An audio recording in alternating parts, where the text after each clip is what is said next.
당신에게는 당신의 무덤이 있습니까? 로마서 6장 4절. 그러므로 우리가 그와 함께 장사되었나니 우리로 또한 새 생명 가운데서 행하게 하려 함이라. 그 누구도 옛사람이 죽는 무덤을 지나지 않으면 온전한 거룩의 체험에 들어가지 못합니다. 죽음의 위기가 없다면 거룩은 단지 환상일 뿐입니다. 그러므로 반드시 무덤이 있어야 합니다. 이 무덤만이 부활로 이어집니다. 그것은 주 예수 그리스도의 생명으로 나아가는 부활입니다. 부활 생명을 흔들 수 있는 것은 아무것도 없습니다. 이 생명은 오직 한 가지 목표, 곧 주님을 증거하기 위해 그분과 하나가 됩니다. 진실로 죽음의 마지막 날들을 보낸 적이 있습니까? 감상이 아니라 진정으로 마지막 죽음을 체험했습니까? 당신은 자신의 장례식에 참석하거나 흥분 가운데 죽을 수 없습니다. 죽음이란 당신의 존재가 멈추는 것을 의미합니다. 열심과 간절함으로 그리스도인이 되려는 자세를 멈추어야 한다는 하나님의 음성에 동의합니까? 우리는 묘지를 스쳐 지나가지만 죽음으로 가는 것만은 언제나 거부합니다. 죽는 것은 노력한다고 되는 것이 아닙니다. 오직 주의 죽으심과 합하여 세례를 받음으로 죽는 것입니다. 당신에게는 당신의 무덤이 있습니까? 아니면 죽은 것처럼 당신의 영혼을 속이며 거룩한 게임을 하고 있습니까? 당신의 인생 속에 마지막 날로 기록된 때와 장소가 있습니까? 이 장소는 고통스럽지만 예외적으로 감사한 기억으로 우리 마음속에 남아있을 것입니다. 그래요, 그때지요. 바로 내가 무덤에 들어간 날이며 하나님께 항복한 날입니다. 하나님의 뜻은 이것이니 너희의 거룩함이라. 데살로니가전서 4장 3절. 하나님의 뜻이 무엇인지 깨달을 때 당신은 자연스럽게 거룩에 입문하게 됩니다. 하나님의 뜻은 무덤입니다. 지금 그 무덤을 지날 의향이 있습니까? 오늘이 이 지구상에서 당신의 마지막 날이라고 하나님께 동의하겠습니까? 그 동의의 순간은 바로 당신에게 달려 있습니다.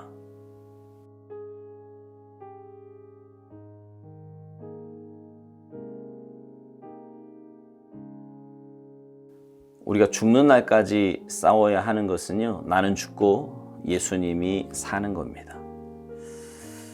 죄로 인해 타락한 인류는 주님의 은혜로 구원받은 후에도 그 죄성과 끊임없이 싸워야 돼요. 끝까지 자신을 쳐서 복종시키지 않으면 내가 섰다 할 때 넘어질 수 있습니다. 우린 성경에서 그러한 일을 무수히 찾아볼 수 있지요.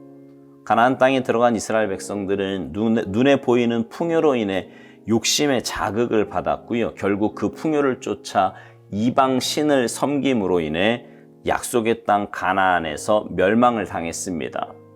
그렇게 겸손하여 이스라엘 초대 왕으로 세움받았던 사울은 왕이 되고 난 이후에 하나님보다 눈에 보이는 것에 더 마음을 빼앗겨 결국 비참한 종말을 맞고야 말았습니다. 늘 하나님 앞에서의 삶을 살았던 다윗도 영적으로 나태해지자 여지없이 사탄의 유혹에 넘어가 범죄하고 말았습니다. 이 외에도 얼마나 많은 사람들이 신앙의 길에서 죄의 유혹에 넘어가 처절한 패배를 맛보았는지 모릅니다. 많은 사람들이 환경을 탓하고요. 다른 뭔가를 이야기하지만 그 근본적인 이유는 죽지 않은 내 자아 때문입니다. 여전히 내 인생의 주인이 내가 되어서 내 삶의 모든 영역을 내가 컨트롤하기 때문이에요.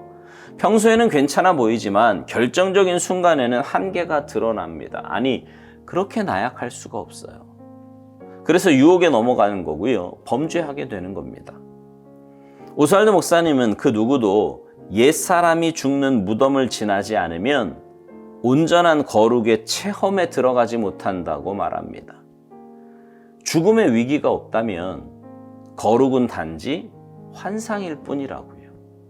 그러므로 반드시 무덤이 있어야 한다는 겁니다. 맞습니다. 내가 죽지 않으면 거룩한 삶은 불가능합니다. 내가 죽어야 주님이 사세요. 그래서 내가 죽는 무덤만이 부활로 이어진다고 오스왈드 목사님은 말해요. 그것은 주 예수 그리스도의 생명으로 나아가는 부활이라고요. 여러분, 하나님의 형상으로 지음받은 우리는 삶의 목적이나 가치관이 세상에 속한 사람들의 그것과 같아서는 안 됩니다. 그런데 마치 이스라엘 백성들이 가나안 땅에 들어가서 눈에 보이는 것에 현혹되어 자신의 정체성을 잃어버렸던 것처럼 내 옛 자아가 죽지 않으면 올바른 정체성을 갖고 신앙생활을 하는 것은 결코 쉽지 않은 이야기입니다. 오스왈드 목사님은 그 죽음에 대해서요, 이런 말을 해요. 죽음이란 당신의 존재가 멈추는 것을 의미한다고요. 열심과 간절함으로 그리스도인이 되려는 자세까지도 멈추어야 한다는 겁니다. 그렇지요. 여러분, 죽었는데 무슨 열심이 있고 간절함이 있겠습니까? 죽음은요, 말 그대로 모든 것이 다 멈춰지고 내려놓는 거예요. 그 죽음은 내 노력이 아닌 로마서 6장 3절에 있는 말씀대로 주님의 죽으심과 합하여 세례를 받을 때만 가능한 겁니다. 세례는 내 옛 자아가 물속에서 완전히 죽는 겁니다. 다시 말씀드리지만 내 인생의 주인이 바뀌는 거예요. 주님과 합하여 죽는다는 것은 내 인생의 주권이 나에게서 주님께로 이양되었음을 뜻합니다. 그런데 많은 신앙인들 가운데 죽은 척만 하는 사람들이 있어요. 예배를 드릴 때나 다른 사람들 앞에 섰을 때는 죽은 것처럼 보입니다. 그러나 진짜 주님과 합하여 세례를 받지 못했다면, 다시 말해서 내 인생의 주권이 주님께로 온전히 넘어간 그 시점이 없다면 옛 죄성과 본성은 결정적일 때 그대로 드러납니다. 죽음은 쉽지 않아요. 굉장히 고통스러운 순간이기도 합니다. 그러나 그 죽음이 하나님께 온전히 행복한 날이기에 감사의 날로 우리 마음속에 남아있을 거라고 오스왈드 목사님은 말합니다.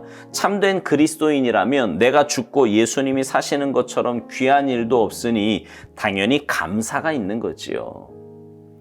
데살로니가전서 4장 3절, 하나님의 뜻은 이것이니 너희의 거룩함이라.